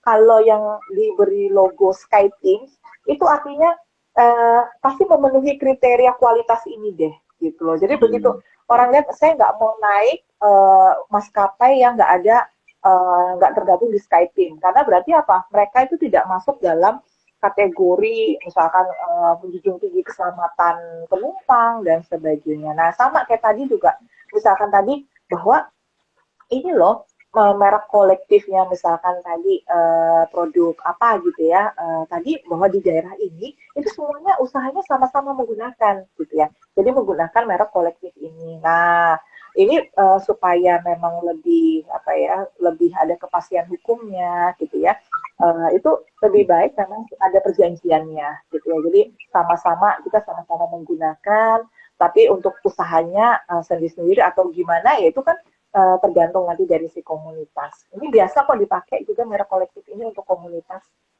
Oke, Gitu. baik Bu Dosen. Saran saya gitu. Jadi kalau saya tangkap di dasarnya ini bahwa hukum terutama soal pelindungan kekayaan intelektual ini pertama-tama melindungi apa namanya, melindungi orang untuk yang punya benar-benar punya niat jahat ya. Tapi kalau secara kebetulan eh, punya punya nama yang sama gitu-gitu, bisa bisa kemudian dimusyawarahkan, mediasi dan sebagainya itu ya. Jadi bukan pertama-tama untuk saling nuntut atau saling berperkara gitu kan, itu malah membuat kita capek sendiri sebenarnya. Iya, benar. Jadi lebih baik ya selama tadi ya misalkan kita memang tidak apa namanya tidak bermaksud untuk mendompleng dari lain gitu ya, merek lain gitu. Ya ini bisa pada dasarnya selama tadi kita mau sudah hati-hati betul gitu ya bahwa merek ini bukan dompleng yang lain. Nah ini kita tunjukkan aja, kita buktikan sebelum memang kita apa namanya mensomasi ataupun harus gugat menggugat gitu mas, itu untuk yang untuk masuk yang merek ini. Cuma tadi betul garis apa yang harus digarisbawahi adalah lebih baik segera didaftarkan mereknya supaya kita dapat perlindungan hukum yang memang lebih jelas. Lebih pasti ya, nggak deg-degan gitu ya. Lebih paham. Nah, Betul. misalnya gini Bu Dosen, ini Hipavali anggap aja sebagai asosiasi ini kan anggotanya banyak nih pengusaha, anggotanya pengusaha yang punya brand yang saya yakin banyak yang belum mendaftarkan mereknya ini. Nah, ini praktis kedepannya aja ya. Misalnya IPA Valley mengkoordinir untuk teman-teman pengusaha mendaftarkan mereknya gitu, secara kolektif gitu ya, dikoordinir bersama. Gitu. Nah, kemudian meminta konsultasi ke sentra UAJY gitu ya, sentra kekayaan intelektual UAJY. Kemudahan apa yang bisa kami dapatkan dibanding kami mendaftar masing-masing perseorangan gitu. Mungkin ini sebagai momen juga buat IPA Valley bisa mengakselerasi anggotanya supaya yang pada bimbang-bimbang, yang pada menunda-nunda itu biar yuk cepat daftarin gitu. Kira-kira bisa nggak dikerjasamakan gitu dengan sentra KIU AJ? Iya, pada dasarnya di sini kalau dari sentra KIU AJY itu kami itu apa ya, salah satu job desk-nya juga diseminasi terkait dengan KI ini dan membantu sosialisasi kepada masyarakat gitu ya. Nah, kalau untuk merek ini masih bisa kita bantu, Mas. Jadi kalau untuk merek kita kalau mau lewat sentra KI gitu ya akan dibantu untuk didaftarkan. Tapi untuk yang merek apa namanya ini kalau untuk paten enggak, karena kalau paten itu ini kami dari sentra gitu ya hanya untuk mengelola paten khusus internal. Kenapa? Karena ada beda karakteristik. Kalau paten itu tiap tahun itu membayar biaya pemeliharaan tiap tahun, Mas. Tiap tahun. Jadi masa perlindungannya untuk paten apa namanya yang paten biasa itu kan 20 tahun. Jadi panjang. Untuk paten yang sederhana itu 10 tahun. Lalu setiap tahunnya ini harus bayar biaya pemeliharaan. Jadi ada biaya tahunannya. Nah, jadi kalau misalkan ini lewat kami gitu ya, kami ada pertimbangan bahwa dikhawatirkan tadi untuk penagihan apa dan sebagainya akan ada kesulitan gitu ya. Betul akan lebih repot gitu. Maka dari itu kalau untuk sebatas merek gitu ya, bisa bantu. Bisa ya. 1 juta mungkin saya tidak secara atau ada biaya lain-lainnya Bu? Iya, dari sini gitu ya Mas, karena kalau ini dari kalau saya sih secara pribadi ya dari apa namanya karena saya juga di sini juga di sentra haki gitu ya. Jadi pada dasarnya kalau di sentra haki kami gitu ya, kami belum belum apa ya mengkomersialkan gitu ya. Jadi memang kami sifatnya itu adalah memang untuk membantu masyarakat. Ya, betul, pengabdian pada masyarakat gitu. Jadi memang mungkin nanti lebih kepada tentunya juga dengan pertimbangan sesuai dengan ketentuan-ketentuan universitas. Contohnya misalkan kalau ini konsultasi misalkan free ya, konsultasi langsung dengan saya gitu ya. Sebagai ketua sentra gitu ya, tapi kan ini mau ditarik ke pengabdian, maka nanti tinggal minta tolong dong, ini sebagai mitra gitu ya, sebagai mitra pengabdian dan sebagainya. Itu paling hanya itu. Jadi kelebihannya ini punya alumni gitu ya, saya yang salah satunya. Jadi tentunya akan saya bantu juga kalau ada yang mau konsultasi dan sebagainya, saya siap membantu mencarikan informasi. Baik. Jadi begitu teman-teman pengusaha alumni ya, baik yang udah sering aktif di IPA Valley, udah tergabung maupun alumni yang punya usaha tapi tidak aktif atau tidak tergabung di IPA Valley, ayo segera daftarkan merek kalian masing-masing, terutama yang memang apa namanya rawan untuk diserobot pihak lain gitu ya. Mas Wisnu, Mas Petrus yang udah sampai ekspor kayaknya kalau Mas Petrus daun kelornya dan teman-teman yang lain nanti kita koordinasikan supaya dari alumni bisa secara kolektif minta kerjasama dengan sentra KIU AJY. Nanti Bu dosen siap bantu ya Bu ya? Ya, siap bantu. Siap juga yang pertama ya tadi tahapan-tahapannya ngelihat ngecek apakah ada merek lain yang sama dan sebagainya gitu ya. Gitu. Dana yang harus disiapkan 1.800.000 ya untuk umum, dan kalau punya surat pengantar UMKM dari provinsi atau kabupaten kota biayanya 500.000 gitu ya. Oke. Ya, Kemudian betul. misalnya untuk 10 tahun kan ya ini. 10 tahun masa sertifikatnya itu. Kalau misalnya udah Iya, mau habis, saya untuk perpanjangannya bisa perseorangan atau harus lewat sentra KI lagi? bisa bisa lewat tadi mengajukan secara online gitu ya. Tapi memang kalau kita lihat tergantung database-nya ya Mas ya. Jadi memang kadang database ini berubah-ubah gitu ya. Jadi kadang data-data saya paten yang tahun 2017 lalu mereka ganti sistem, database-nya tuh nggak nyambung. Jadi Hmm. kepisah gitu. Nah, akhirnya data-datanya kan jadi mulai lagi dari awal. Nah, itu jadi tergantung sih kalau tapi memang akan kalau ke depan misalkan mau apa namanya mendaftarkan gitu ya, lebih baik memang di yang sama database-nya. Jadi kalau di sentra KI ya nanti tinggal di sentra KI gitu Oh ya. gitu. Atau nanti juga bisa betul atau nanti juga pada dasarnya sih bisa gitu ya di untuk perpanjangan ini di apa database yang lain gitu. Oh, Saya juga sebenarnya ini Mas, ada rencana untuk jadi konsultan kaki gitu. Cuma memang kan lagi ini ya, lagi ada apa monitoring gitu ya, sehingga untuk pelatihannya dan juga untuk ujiannya itu lagi di apa namanya ditutup, di close gitu oh ya. Jadi gitu. semoga aja doakan ya. Hmm. Karena jadi kalau saya konsultan malah saya lebih enak bergeraknya gitu ya. Jadi Hmm. bisa terlepas dari apa universitas, memang tidak terlepas sih, cuma saya tetap membantu di universitas, tapi saya juga bisa secara apa namanya secara apa mandiri itu sebagai konsultan gitu. Nah Hmm. itu mohon Iya. doanya. Oh gitu. Jadi selain profesi sebagai dosen, ini sedang ancang-ancang untuk berprofesi sebagai konsultan haki ya. Tapi lebih kepada memang lebih untuk ini sih biar bisa membantu dari rekan-rekan bisa bisa Hmm. paling enggak mungkin kalau untuk membantu pendaftarannya mungkin nanti saya belum tahu ya apakah nanti melalui sentra dan sebagainya tapi paling enggak di sini saya bisa membantu secara ilmu yang lebih lanjut gitu loh Mas. Gitu secara ilmu-ilmunya.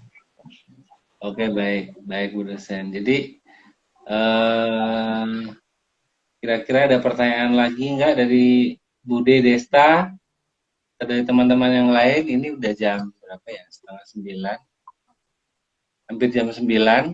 Kita tadi mulai dari jam 7:15, 19.15.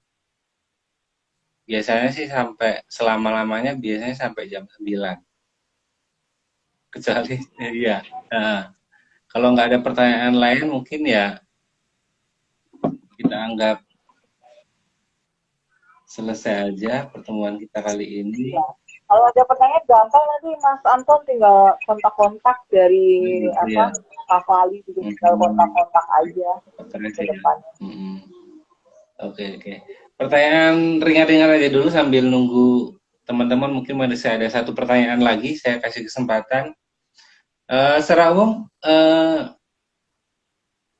tatap muka mata kuliah per mahasiswaan kampus gitu gimana sekarang udah saya? Apakah udah mulai atau?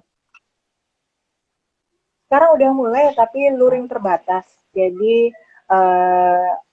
hanya terbatas saja. Jadi memang disediakan kelas-kelas yang untuk luring gitu, tapi daring tetap gitu ya, tapi disediakan juga untuk luring gitu. Jadi mahasiswa bisa luring, tapi memenuhi persyaratan yang diberikan. Yang pertama terkait dengan bahwa sudah divaksin 2 kali, baik dosennya gitu ya, maupun mahasiswanya sama-sama sudah divaksin 2 kali, lalu tidak ada komorbid, jadi tidak Hmm, ada penyerta. Sama kalau khusus untuk mahasiswa harus ada surat izin dari orang tua. hmm, ya, ya, ya. Jadi selama menyerahkan surat izin dari orang tua boleh kuliah luring, maka boleh ke kampus gitu. Terus kami memang juga di Atma Jaya nggak usah diragukan lagi protokol kesehatannya, sarana prasarana itu sudah benar-benar sudah disiapkan. Jadi memang kita prokes ketat juga gitu. Dan untuk sarananya juga kalau yang belum diizinkan orang tua nggak usah khawatir. Jadi diselenggarakannya secara hybrid. Jadi di kelas-kelas itu sudah diberi kamera-kamera gitu. Jadi tinggal langsung disambungin. Jadi bisa dalam yang sama gitu ya. Ada yang luring, tapi yang untuk rekan-rekan yang mengikuti daring gitu ya juga bisa terhubung gitu. Ya ya. Kalau kampusnya Sekarang Bu dosen di Babarsari kan ya? Atau di mana? Di Merical atau Babarsari? kalau saya Fakultas Hukum di Merican. Oh, di Tapi Merical. kalau untuk kantornya, sentra Haki itu di Babarsari, Oh, di gedung Don Bosco. jadi bolak-balik ini ya? Bolak-balik mana? Kalau Mas Anton, Babarsari sama iya bolak-balik. Merical ya. Rumahnya di mana Bu dosen? Kalau Mas Anton, alumni mana Mas? Mas Anton? Saya Sanata Dharma. Oh, yang Taingan atau yang ini, Merican? Bukan dua-duanya sih. Bukan Paingan dan bukan Merican sih. Oh, Kan kampus Sanata Dharma oh, ada 5 ya. Ada Paingan, ada 5 atau ada 4 ya? Paingan, Merican, Kota Baru, Kentungan, sama mana satu lagi ya? Lupa saya. Gitu Bu. Ini Mbak Desta nggak ada pertanyaan lagi.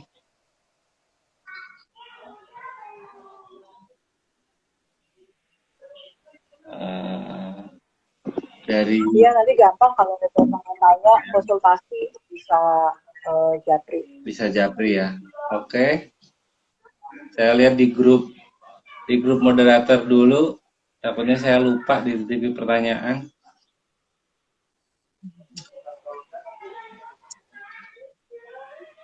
Udah sih, kayaknya udah.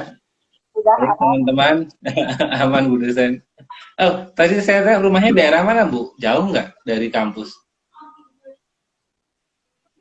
Enggak terlalu jauh juga. Dekat-dekat Gitu. ya. Di apa di Sleman Utara. Kalau aslinya Jogja,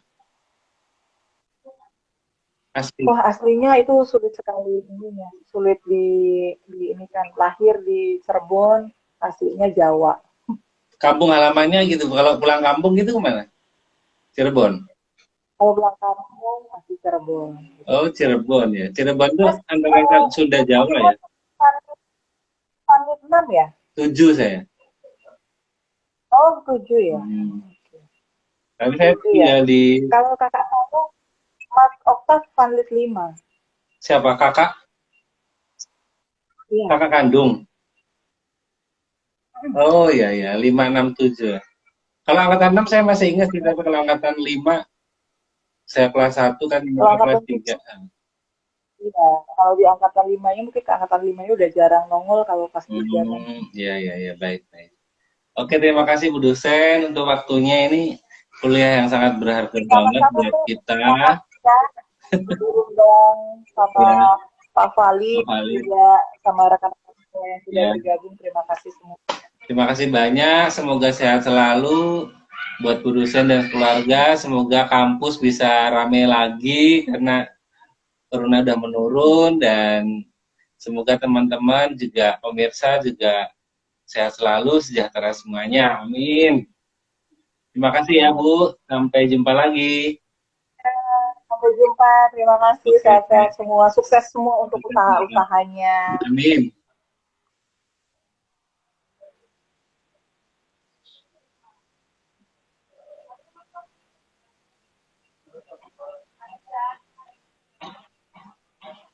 Mau matiin dulu. Matiinnya gimana nih?